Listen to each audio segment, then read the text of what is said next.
నాగార్జున సాగర్ ప్రాజెక్టుకు మళ్లీ భారీ వరద నీరు రాక పెరిగింది. దీంతో సాగర్ 26 గేట్లను ఎత్తి దిగువకు నీటిని విడుదల చేస్తున్నారు. ఈ సీజన్లో సాగర్ గేట్లు తెరుచుకోవడం ఇది 4వసారి కావడం విశేషం.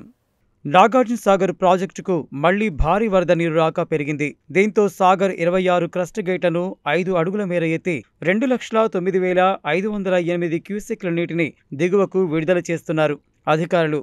ప్రాజెక్టుకు ఇన్ఫ్లో, అవుట్ఫ్లో 2,60,844 క్యూసెక్లుగా ఉండగా పూర్తిస్థాయి నీటి మట్టం 590 అడుగులుగా, ప్రస్తుత నీటి మట్టం 589.60 అడుగులుగా ఉంది. పూర్తిస్థాయి నీటి నిల్వ సామర్థ్యం 312 టీఎంసీలు కాగా ప్రస్తుత నీటి సామర్థ్యం 310.8498 టీఎంసీలుగా ఉంది.